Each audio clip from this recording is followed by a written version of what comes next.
post. Nagsulo ko ng ano, nalalo ko ng mga labas, medyo patutong-tutungin niya. Yun ang nagpapasarap ng babang.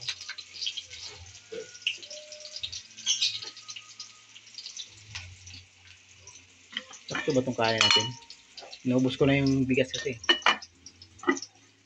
2 kilo naman yung binili ko. Magtitinola kami, tinola.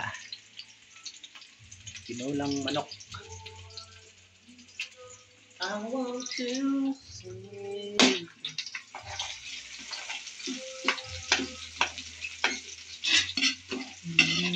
Ayan, sobra isang minuto na naman ito. Tingnan ko nga mamaya kung may ano to, may tawag yung paliliitin mo yung video. May edit na to. May edit para mabilis lang. Hindi, sa umpisa talaga. Yung umpisa mo na yan, naka-ano na dapat yun. Tawag doon, time-lapse. Sa umpisa pa lang ng pagpindot mo, time-lapse mo dapat yun. Nasa paano mo magpipindot ang time-lapse dito? Hanapin mo, meron yan. I-click mo yung time-lapse. So, sunod.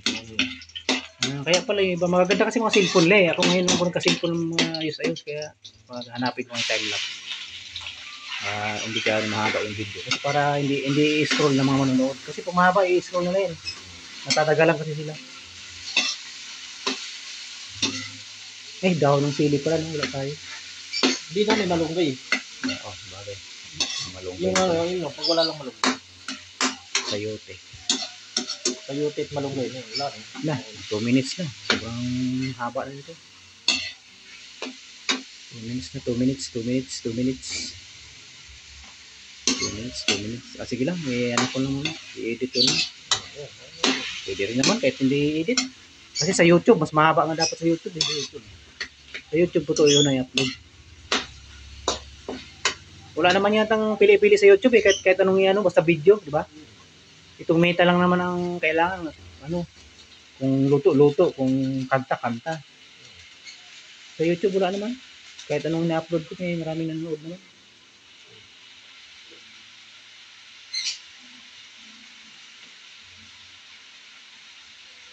Sabaw. Tapos malunggay. Hintayin ko lang malunggay lunod mo. Para kompleto.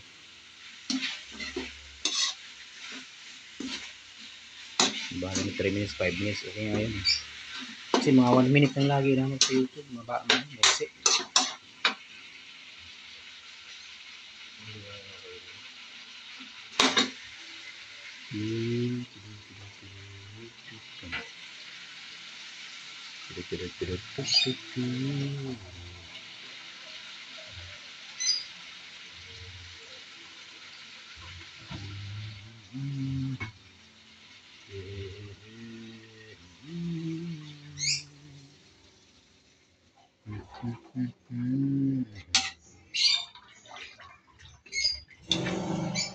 Malunggay na lang ang kulang. Malunggay pa yan eh. Tagal yan. Ilapit mo na yung malunggay dito para ipakita ko na lang. Alam na nila yan. May malunggay na. Yan ang malunggay.